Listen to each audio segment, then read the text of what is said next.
Un cordial saludo al docente y especialista Carlos Moreno Salgado, a los estudiantes de la materia de inmunología perteneciente al programa de medicina de la Universidad de Pamplona.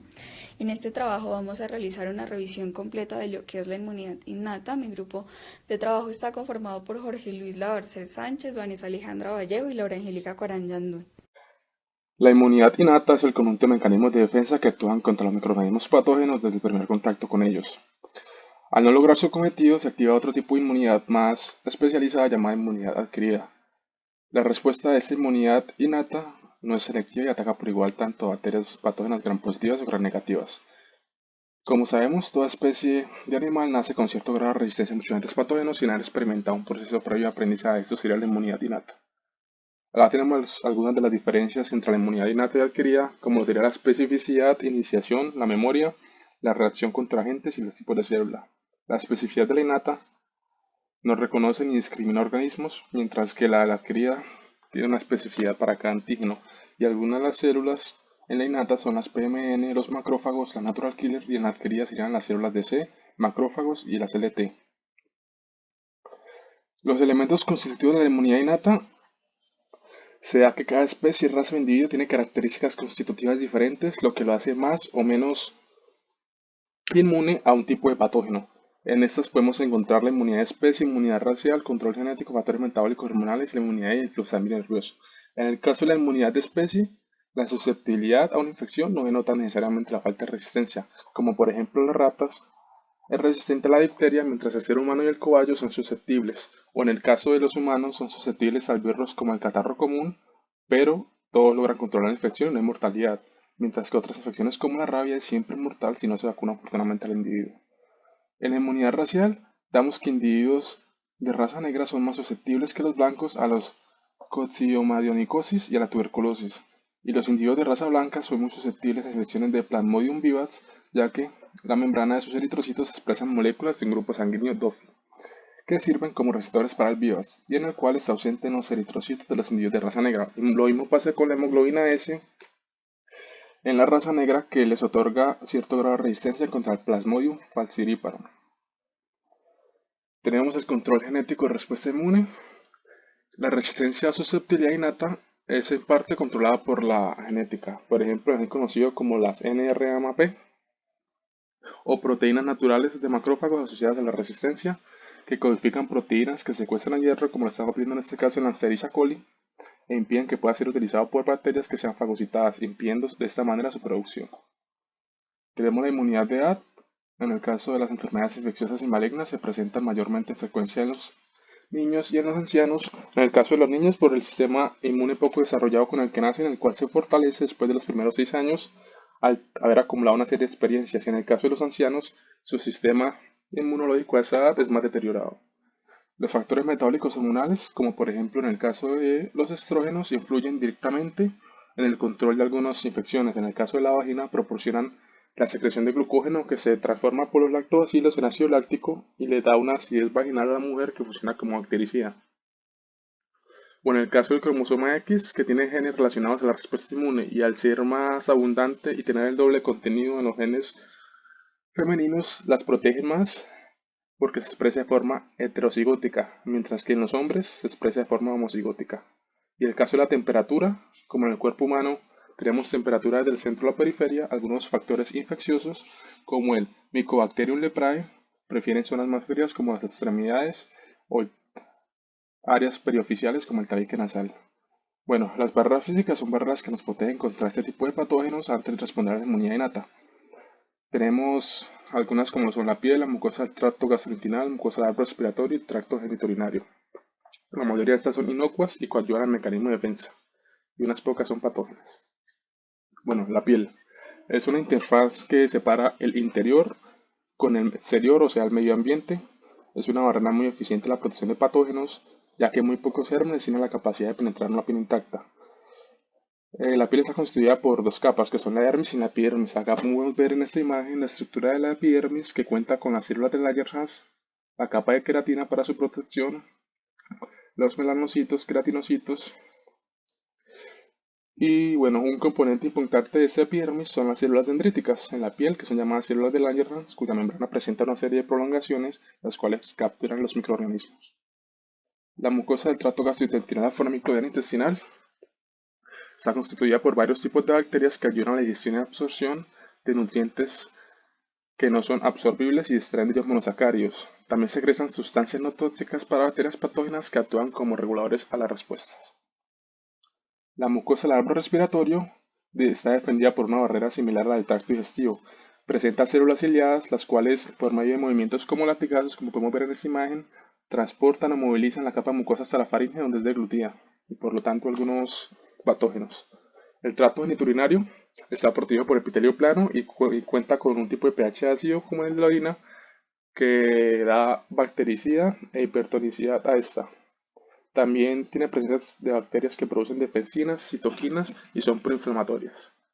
Algunas de las células del sistema inmuninato tenemos células epiteliales, células endoteliales, fagocíticas, células dendríticas, monocitos, basófilos, eosinófilos, células linfoides, fibroblastos y plaquetas. Cada una de estas con funciones diferentes, como en el caso de la plaqueta que inicia el proceso de coagulación cuando hay un daño en un vaso sanguíneo, o en el caso de las dendríticas que capturan en la piel y la mucosa los antígenos para llevarlos a los ganglios regionales en donde presentan linfocitos T. También se tienen moléculas en el sistema inmuninato que detectan el peligro. Algunas de ellas, o las principales, son las PRRS, que son patrones de receptores de conocimiento. Acá podemos ver un ejemplo de las PRRS, las lectinas, gelectinas, receptores para residuos microbianos y receptores para residuos trampa, las cuales son estos tipos de células que detectan señales de peligro. Las principales PRRS son las TLRS o Toll-like Receptor. Reconoce varias PAMs, que son los patógenos asociados con patrones moleculares y pueden reconocer varios tipos de moléculas que asocian así para determinar moléculas externas, mientras que otros solo reconocen las de origen interno. Se tienen los receptores tipo NLR, que son receptores para las DAMPS y estimulan la respuesta inflamatoria e inducen a la producción de defensinas. Las lectinas, que son moléculas proteicas que tienen un segmento de colágeno. Las principales lectinas son la 1 y la 2, reconocen glucanos presentes en hongos para la determinación de patógenos. Acá un ejemplo de las lectinas tipo C, cómo se relacionan para cumplir su función con las MR, que presentan receptores de macrófagos y las de CES. Acá tenemos otros tipos de lectinas solubles, como las MBL, que actúan para facilitar que los patógenos no entren por las vías respiratorias. También tenemos las galectinas, las pentraxinas, que se dividen en proteína C, proteína ligada a liposacarios y amilo P del suero.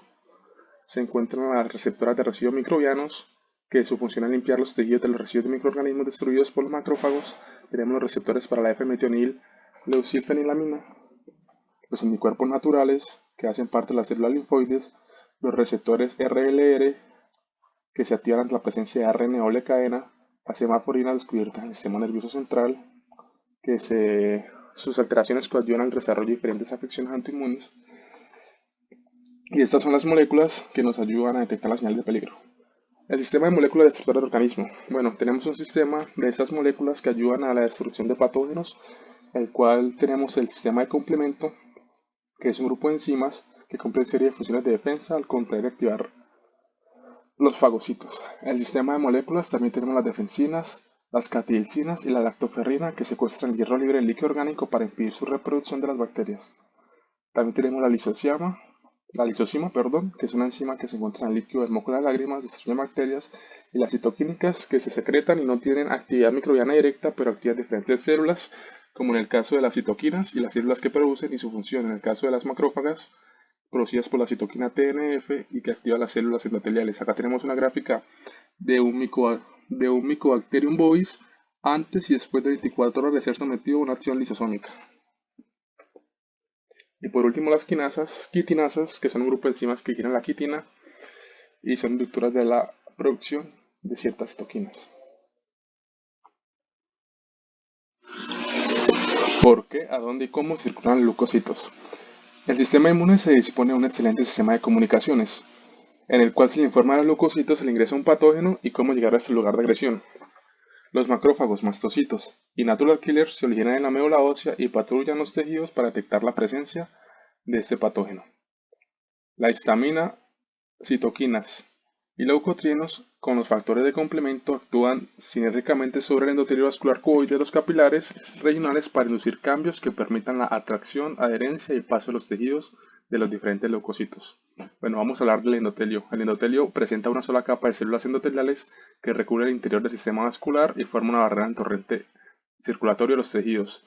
Los capilares venosos están compuestos por tres diferentes tipos de células: las endoteliales, las células de los podocitos que se asientan en forma discontinua y las células musculares lisas que forman la capa externa.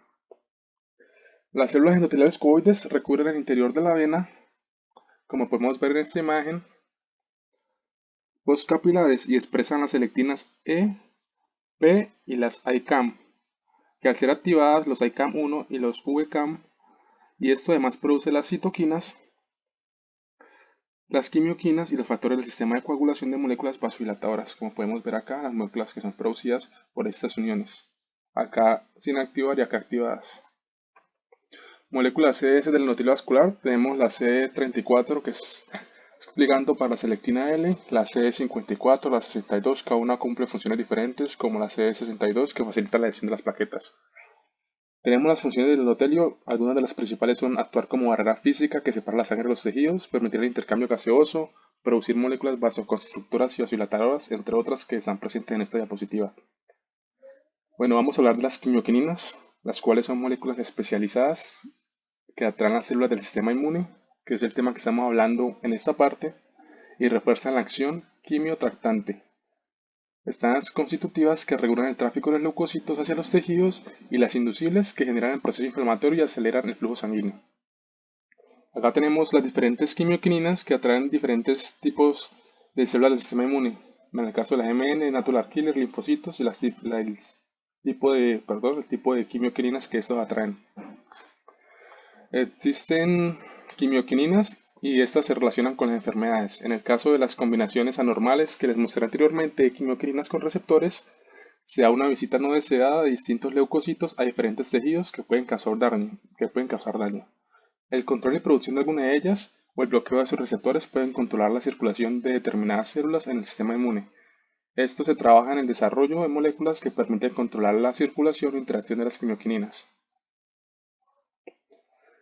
Tenemos las moléculas de adherencia para la unión de estas con la célula, como son la selectina, que interactúa con las cadenas de monosacáridos presentes en la membrana. Acá tenemos el leucocito y el endotelio. Las selectinas actuando con diferentes células, en el caso de las PMN, interactuando con la selectina L o en los macrófagos con la PSGL. Las integrinas son un tipo de moléculas presentes en la membrana de leucocitos y que bajo influencia de diferentes quimioquininas modifican su estructura. Cuando hay mutaciones en las integrinas se generan patologías como deficiencias en la adherencia de leucocitos, síndrome nefrótico, enfermedad pulmonar y enfermedad de Glassman o la epidermolysis ampollosa. Acá tenemos las integrinas y las ICAMs de las células interactuando. En el caso de los macrófagos de las células PMN interactuando con las LFA y las integrinas LFA1. Las ICAMs, las principales son la ICAM1, que se encuentran en el citoplasma de las células endoteliales. Se expresan de 16 a 24 horas después del estímulo de las citoquinas. Estas interactúan con la integrina LFA1 presentes en los PMNS y se expresan en el endotelio por la acción de la IL-1. Las HAMs o las JAMs son moléculas cuya función es mantener la unión estrecha entre las células endoteliales para evitar en condiciones normales los leucocitos pasen a los tejidos. Y las caderinas son moléculas que controlan el comportamiento asociado con las células fijas y aseguran la unión entre ellas. Tenemos la E que forma una especie de cremallera entre las caras laterales de las células endoteliales y las NIP que adquieren importancia en varias enfermedades de la piel y anormalidades. Tenemos la caderina E que se expresa en los endotelios, la E en el tejido neural y muscular y la P en la placenta. Bueno, el paso de leucocitos a tejidos. Los leucocitos circulan libremente en el torrente sanguíneo y las subpoblaciones de MONS y leucocitos NKS patrullan los tejidos buscando posibles patógenos. Este es el tipo de movimiento. Gracias a este efecto coordinado, 4 sistemas musculares se dan en etapas que siguen paso a paso los leucocitos en la sangre. Acá tenemos moléculas que se generan en los tejidos por presencia de patógenos y se activan en el endotelio cuboide. Acá está el tejido y la activación de las células que activan estas moléculas. Se dan esto en fases que siguen los leucocitos para su movimiento, que es la primera fase, el leucocito se atrae hasta el endotelio por las quimioquininas. En la segunda fase, por la interacción entre las integrinas y la ceca, los leucocitos se adhieren y en la última fase los leucocitos pasan a los tejidos por uno de los organismos. Acá tenemos una gráfica que nos da la migración selectiva de los diferentes leucocitos, que primero está la quimiotaxis, luego se da rodamiento, se liberan las CRR2, luego se da una adherencia y por último la migración, en el caso este de las MON al exterior. Gracias. Fagocitosis. En 1880, Eli Mechnikov descubrió que la función de las células fagocíticas era esencial para la supervivencia de todas las especies del reino animal. La fagocitosis es el proceso por el cual las células especializadas buscan, localizan, identifican e introducen a su citoplasma partículas, gérmenes o células extrañas para destruirlas y extraer de ellas los inmunógenos. Esta función es ejercida principalmente por los monocitos polimorfonucleares, los macrófagos y células dendríticas, que también son conocidas como células fagocíticas profesionales. Monocitos, macrófagos y sistema reticuloendotelial. Los monocitos se originan en la médula ósea a partir de las células madre o pluripotenciales por efecto de las citoquinas. Son los leucocitos de mayor tamaño, de 10 a 15 UMAS aproximadamente, con un núcleo en forma de riñón y un citoplasma granular rico en lisosomas, vacuolas fagocíticas y filamentos de citoesqueleto. Cuando los monocitos migran de la sangre a los tejidos, se transforman en macrófagos o en células dendríticas. Estructura. En sus sacos lisosomales almacenan una gran cantidad de gránulos que contienen un arsenal enzimático para destruir todo lo extraño, que consiste en lisosomas, proteasas neutras, hidrolasas ácidas y arginasa, enzimas que destruyen componentes celulares, que es empleado cuando el monocito se transforma en macrófago.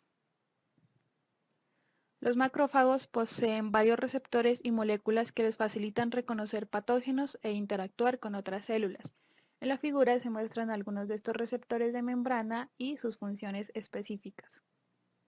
Entre las principales funciones de los macrófagos encontramos fagocitar y destruir microorganismos, producir quimioquinas para atraer monocitos y neutrófilos polimorfonucleares al lugar en donde sean requeridos, producir varias citoquinas, presentar antígenos a los linfocitos T por medio de las moléculas HLA1 y HLA2 como primer paso para inducir la respuesta inmune específica, producir factores de crecimiento para fibroblastos y células endoteliales necesarios para reparar heridas y formar nuevos vasos, activar procesos metabólicos para destruir gérmenes que no logren controlar en la etapa de fagocitosis, producir citoquinas antiinflamatorias como IL-10 para frenar el proceso cuando ya no sea necesario, producir factores de coagulación 5, 7, 9, 10 y factor activador del plasminógeno, producir varios de los factores del sistema de complemento. Macrófagos y respuesta inmune específica. Detectan, ingieren y destruyen microorganismos y extraen de ellos la partícula más antigénica para presentarla a los linfocitos T, que genéticamente estén programados para reconocer este antígeno. La funcionalidad de los macrófagos cambia según el microambiente en los cuales se encuentren. Por ejemplo, en el sistema nervioso central, bajo la forma de microglía, el macrófago es refractario a señales proinflamatorias para evitar causar daño a las neuronas. En el alveolo pulmonar se adapta a un medio aeróbico y libera menos IL-1 y menos óxido nítrico. Los macrófagos tisulares expresan abundantes receptores para dectina 1 que les permite reconocer la quitina de hongos y parásitos y atacarlos por medio de una quitinasa. Subpoblaciones de macrófagos, su movilidad y circulación. Hay dos subpoblaciones diferentes de macrófagos. Están los monocitos 1 que expresan en su membrana la molécula CXR1 y que en condiciones normales pasan continuamente del torrente circulatorio a los tejidos. Estos tienen una vida media de 60 días, pasados los cuales, si no han encontrado un patógeno o algo anormal de origen externo o interno, mueren por apoptosis. La otra subpoblación está integrada por los que expresan la molécula CR2 y se conocen como monocitos inflamatorios o monocitos 2. Hay igualmente varias poblaciones de macrófagos. Están los macrófagos 1, que atacan bacterias, protozoos y virus y actúan en defensa contra tumores. Los macrófagos 2, que cumplen diferentes funciones actuando como antiinflamatorios gracias a la producción de IL-10, promueven la cicatrización de heridas por la producción de factores de crecimiento. Los macrófagos asociados a tumores TAMS suprimen la inmunidad antitumoral, favoreciendo el crecimiento de los tumores. También encontramos las células supresoras derivadas de mieloides que promueven la respuesta inmune por medio de procesos inflamatorios inducidos por las citoquinas de los linfocitos Th2. También encontramos macrófagos subcapsulares de ganglios linfáticos que atrapan los virus y antígenos libres que lleguen por los canales linfáticos. Otro tipo de células fagocíticas son los neutrófilos polimorfonucleares, origen y distribución. Los neutrófilos se derivan de las células madres de la médula ósea luego de un proceso progresivo de multiplicación y diferenciación, gracias al cual se generan mieloblastos que pasan luego a promielocitos y mielocitos. Su maduración se caracteriza por la aparición en el citoplasma de gránulos de diferentes tipos y tamaños. Durante el proceso de maduración, los neutrófilos adquieren la capacidad de adherirse, deformarse, desplazarse, fagocitar, destruir microorganismos y secretar moléculas mediadoras de la inflamación.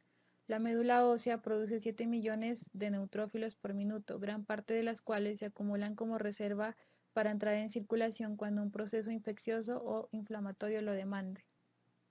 Ubicación. En condiciones normales, los neutrófilos se concentran en la médula ósea, sangre, vaso, hígado y pulmones. Representan el 70% de los leucocitos de la sangre. Normalmente no están presentes en los tejidos, pero cuando se inicia un proceso inflamatorio localizado, acuden rápido y en gran número.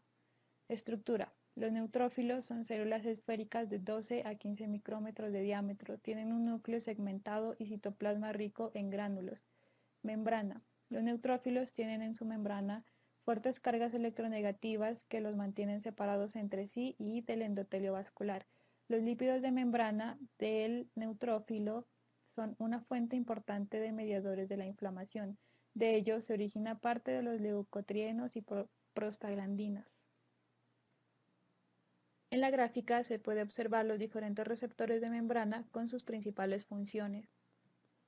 Citoesqueleto. Los neutrófilos poseen un citoesqueleto muy desarrollado que les permite cumplir las funciones de migración a los tejidos, patrullaje, fagocitosis y de granulación. Movilidad y circulación. Los neutrófilos son atraídos al sitio donde son requeridos por péptidos bacterianos. Cuando un neutrófilo llega donde está el patógeno a fagocitar, produce lipoxina, molécula que se une a los receptores para las quimioquinas para frenar su migración. Efectos de los neutrófilos en los tejidos. La llegada de los neutrófilos llamados ante el ingreso de un patógeno es útil, pero su presencia en procesos inflamatorios estériles puede ser perjudicial para la liberación innecesaria de radicales del oxígeno que pueden ocasionar daño tisular. Funciones.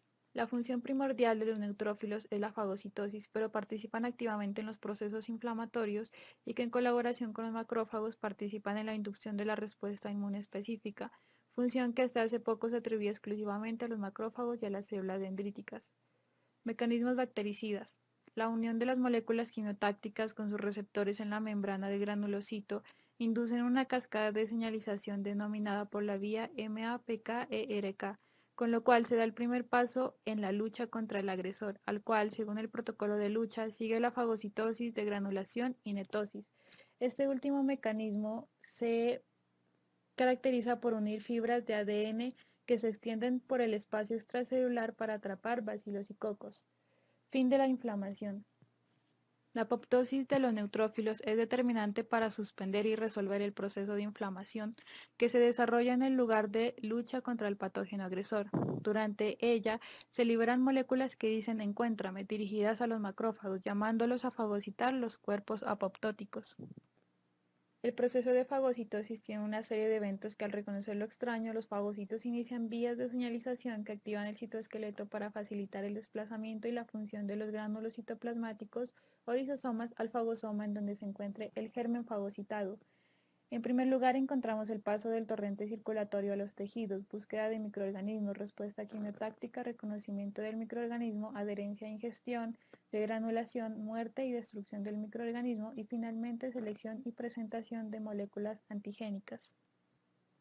Mecanismos bactericidas. La muerte del microorganismo fagocitado se debe a la acción de las enzimas que se encuentran en los gránulos lisosomales. En los macrófagos, el IFNI activa la producción del factor de necrosis tumoral. el cual puede ocasionar la muerte de los microorganismos por la generación de radicales del sistema del óxido nítrico o del oxígeno. Mecanismos bactericidas que dependen del nitrógeno. Las bases bioquímicas de la citotoxicidad mediada por el óxido nítrico dependen de la unión de este con átomos de hierro presentes en ciertas enzimas esenciales para el microorganismo.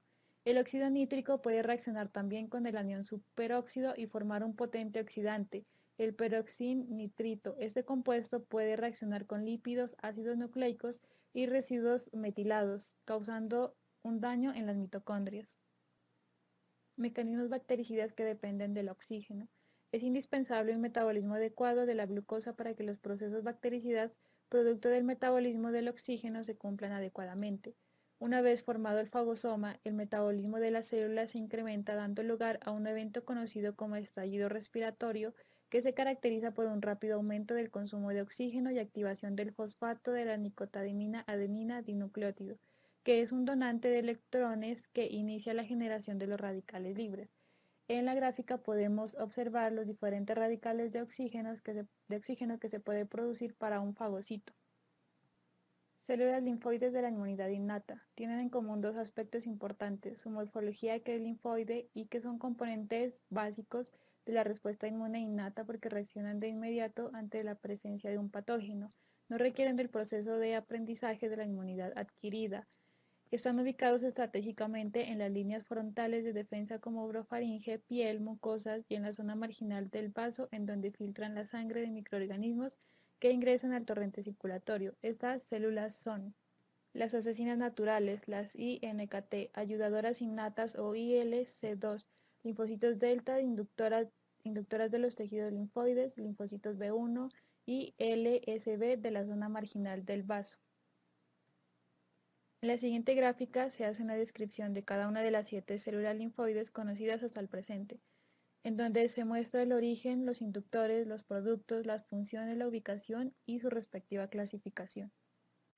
El sistema de complemento hace parte de las primeras líneas de defensa de nuestros organismos contra infecciones. Lisa microorganismos, les produce lisis, células extrañas, refuerza procesos tan importantes como la fagocitosis, incrementa procesos de inflamación. Lo más importante es que crea un puente entre la inmunidad innata y la inmunidad adquirida. Refuerza la inmunidad tumoral al estimular a los linfocitos a producir más antígenos. Recordemos que son muy importantes debido a que los antígenos son los que nos ayudan a diferenciar lo propio de lo ajeno y ayuda a la eliminación de los complejos inmunes y de los cuerpos apoptóticos cuando ya se ha realizado el proceso de lisis. El sistema de complemento está compuesto por 3 elementos básicos y esenciales. ¿Cuáles son? Son las proteínas de soluble, los receptores de membrana para esas proteínas una vez están activadas, las moléculas reguladoras que frenan la activación cuando se ha cumplido ya la función. En la parte izquierda van a encontrar un recuadro que es de color vino tinto que marca PMAP, es un factor que es un patrón molecular asociado a un patógeno. Son muy importantes en ese proceso de activación de proteínas porque lo que hacen ellos es ir y reconocer una estructura básica, una estructura molecular en la membrana de un microorganismo y decirle a nuestro sistema inmunitario que algo está mal, que ese microorganismo no pertenece a nuestro cuerpo y activa esas proteínas. El sistema de complemento puede ser activado por 3 vías diferentes, que son la vía clásica, la vía de las lectinas y la vía alterna. Las 3 como tal llevan a cabo 3 fases que son reconocimiento de un patógeno, activación y ataque a la membrana. Hay algo muy característico, las 3 vías son muy diferentes en sus fases de reconocimiento y activación, pero las 3 convergen en una sola para formar poros en la membrana de las células, de los gérmenes y los microorganismos a los cuales generan lisis. Entonces en la parte izquierda ustedes van a poder ver las proteínas y los factores que utiliza cada vía en esas 2 fases iniciales que son de reconocimiento y activación, y al final van a poder ver las moléculas comunes en esa etapa final para las 3 vías. En la figura 2 vamos a encontrar los factores y proteínas que son necesarios para realizar las funciones que anteriormente les había descrito del sistema de complemento. Entonces, en primer lugar, vamos a encontrar lo que es la opsonización, que a saber es simplemente el marcaje de ese microorganismo como algo negativo para nuestro cuerpo, la quimiotaxis y la activación de las células, que es ese llamado a todas las células del sistema inmunitario que se activen para generar una respuesta rápida, la lisis de los microorganismos, que es el principal objetivo del sistema, el estímulo a la producción de lo que son los antígenos, bastante importante como ya lo mencionamos, y favorecer ese transporte e inactivación de complejos inmunes cuando el proceso ya se ha terminado. Todos esos proteínas y esos factores ya se los había descrito mi compañero anteriormente y yo les voy a hacer un breve resumen después. Comenzando a hacer la descripción de cada vía, vamos a comenzar con la vía clásica. Las tres fases son iguales, entonces vamos a comenzar en primer lugar con la fase de reconocimiento. La fase de reconocimiento de esta vía en especial se inicia por una molécula de inmunoglobulina que se une a un antígeno que está presente en esa superficie o en esa membrana de ese microorganismo. Cuando un antígeno está unido a un anticuerpo, hay lugar o se da pie para una modificación en la estructura de los carbohidratos que están en las cadenas de la molécula del antígeno y facilitan la unión de C1Q del complemento. Esto es un factor bastante importante para iniciar ese proceso de respuesta. Entonces, los factores C1S y C1R se unen a esa molécula de C1Q. La interacción de estas tres unidades constituyen algo que nosotros llamamos factor C1 y con eso termina y finaliza esa fase de reconocimiento. En segundo lugar, la fase de activación entonces va a buscar la activación de un factor C3. Ese va a ser su final y su objetivo, pero sin embargo vamos a comenzar con lo que habíamos terminado la fase de reconocimiento, que era con el complejo 1. El complejo 1 entonces actúa sobre ese factor 4, lo que hace es fraccionarlo en dos segmentos que son C4b y C4a.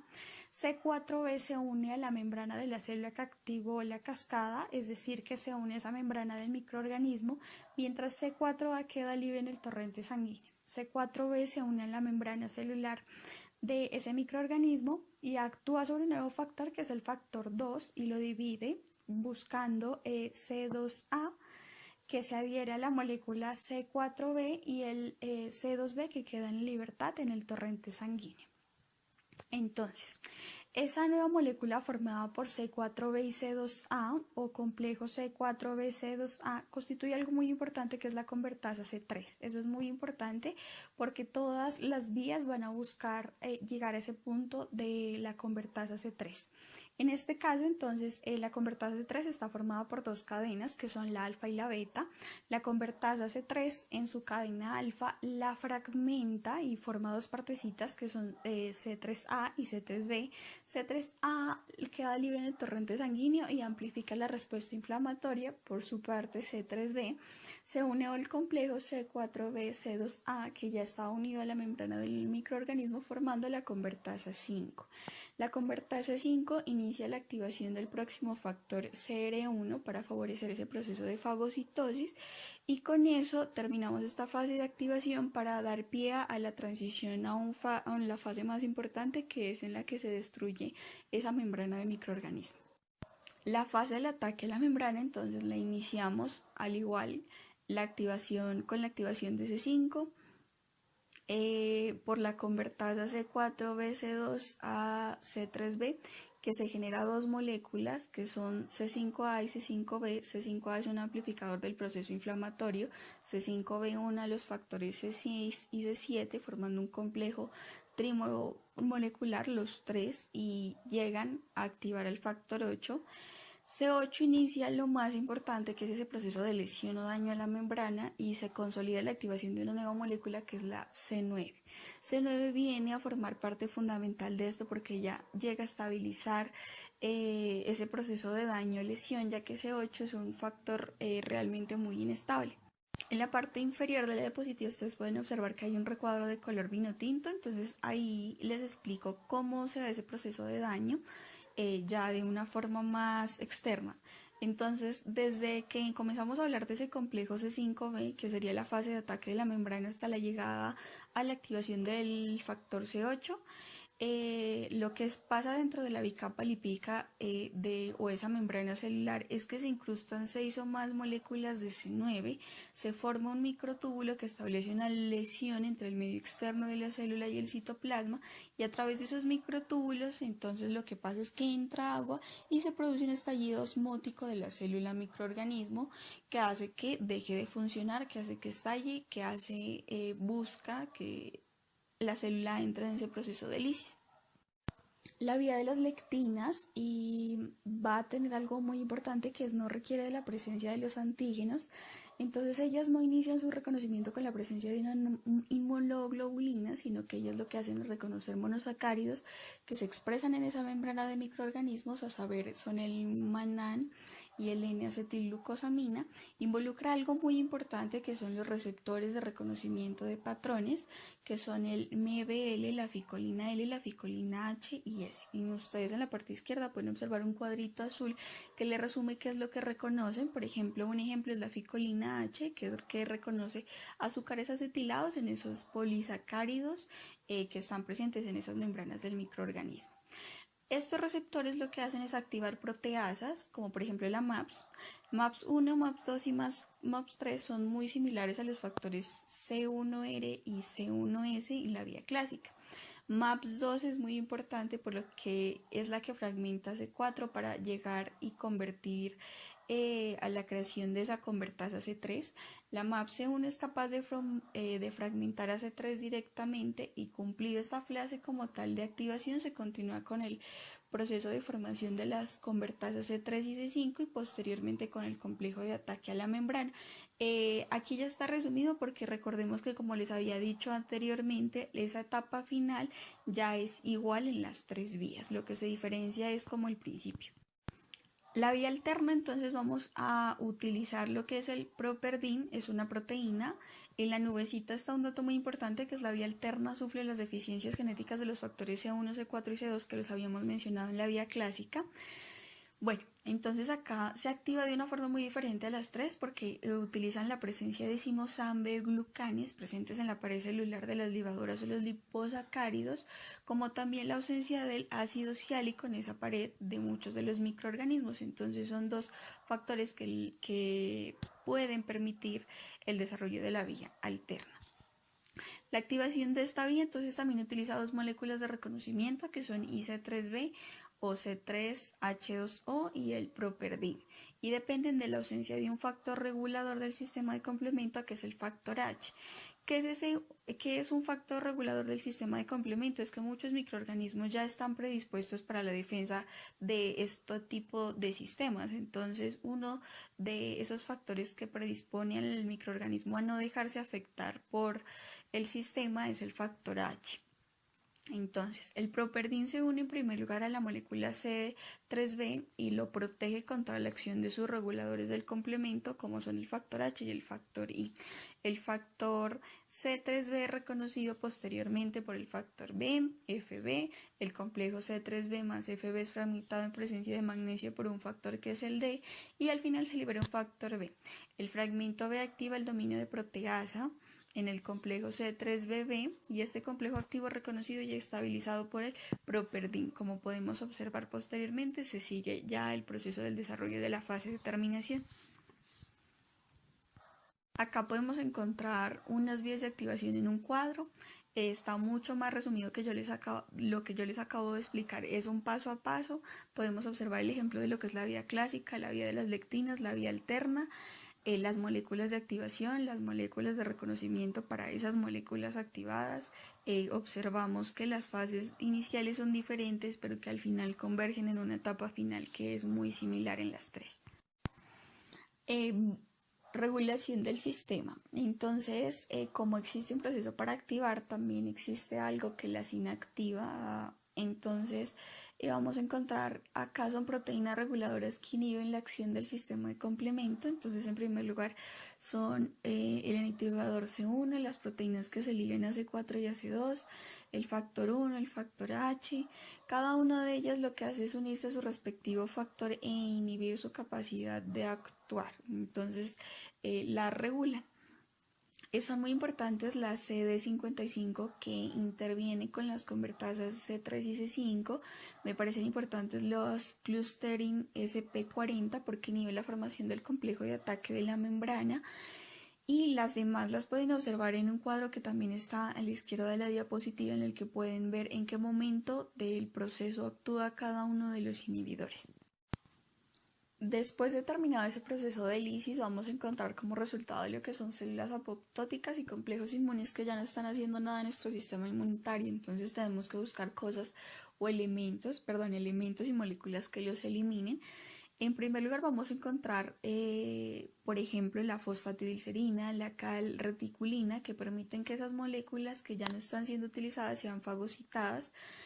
Me parece muy importante recordar que en los eritrocitos se expresa una molécula que es la CR1, que reconoce los complejos inmunes y los presenta ante el sistema del retículo endotelial, permitiendo que no se acumulen ese montón de desechos en tejidos que sean vulnerables para nosotros. Entonces ustedes también los pueden observar acá en esta diapositiva, son simplemente 3 los más importantes para ese proceso de eliminación. La inflamación. Entonces el concepto de inflamación es un conjunto de mecanismos de respuesta del sistema inmune en los tejidos a una agresión infecciosa que puede ser física, química, autoinmune, para localizar, aislar y destruir un agente agresor. Vamos a encontrar, al igual que en las anteriores temáticas, un mecanismo de inflamación. Entonces podemos ver que puede haber un proceso de inflamación que tiene un componente local o otro que puede ser sistémico más general. Lo primero que se logra es reconocer lo extraño y las alteraciones de lo propio. Nosotros sabemos que nuestro cuerpo siempre está produciendo señales, tanto externas como internas, y algunas son señales de alarma. Entonces las moléculas de reconocimiento de esas señales pueden ser la TLRS, las lectinas, las pentracinas o la ONLRS, que ya fueron estudiadas en el capítulo 2 por mi compañera. La segunda parte de ese mecanismo es la participación de los MAS, células que detectan algo anormal y que liberan factores como la histamina y la heparina, que funcionan como mensajeros y que permiten esa transición a otra etapa más importante, en la cual ya se generó un mecanismo efector, como por ejemplo la activación del complemento. Entonces, esta se produce por la generación de factores que atraen y activan diferentes células del sistema inmune innato para ampliar una respuesta inicial o de defensa. La cuarta es muy importante porque es una producción de citoquinas inflamatorias. En la figura 7 ustedes pueden ver cuáles son esas citoquinas proinflamatorias que colaboran al sistema inmunitario y cuál es su respectiva función. La activación de los inflamasomas colaboran en parte a ese proceso de secreción de las citoquinas proinflamatorias que las describí anteriormente. El incremento del paso de leucocitos por los tejidos, recordemos que ellos inician de inmediato el proceso de defensa contra los microorganismos invasores, pasan algunas horas para que puedan llegar lo que son los linfocitos. En ese sistema inflamatorio entonces vamos a encontrar células que juegan un papel muy fundamental, entre los cuales salen los mastocitos, que son los primeros. Tienen un origen en la médula ósea a partir de una célula progenitora y tienen funciones muy importantes. Entre ellas es la defensa contra parásitos, degradan venenos tóxicos de artrópodos, es un actor central en el proceso de inflamación, responden rápidamente en segundos o minutos a agresiones físicas o químicas y utilizan un mediador muy importante que es la histamina, que es un mensajero que genera vasodilatación e incremento de la permeabilidad capilar para facilitar el ingreso de más tejidos y moléculas que inician ese proceso de inflamación. Los basófilos, al igual que los anteriores, se originan en la médula ósea a partir de una célula madre. Tiene una función esencial en respuesta inmune innata y adquirida contra infecciones bacterianas. Colaboran en la reparación tisular y en la regeneración de nuevos capilares. Y tiene una participación en la alergia sobre todo. Los eosinófilos tienen un origen totalmente diferente, son a partir de las células CD34 de la médula ósea por acción de diversos factores como el IL3 y IL5 y CSF. Sus gránulos, es decir, su contenido interior, almacenan 4 proteínas tóxicas que las pueden observar en un cuadro de la izquierda y las 4 tienen una función, una acción antiparasitaria. También los eosinófilos tienen una participación en procesos de alergia, generan vasodilatación, incremento de la permeabilidad capilar y facilitan el ingreso a los tejidos de las células para iniciar ese proceso de inflamación.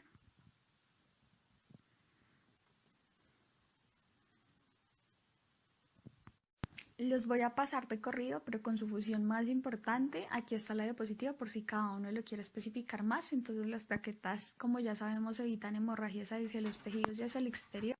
Tienen una función muy importante en la coagulación. Los linfocitos son los responsables de la respuesta inmune y específica. Uno de mis compañeros ya les habló más ampliamente del tema.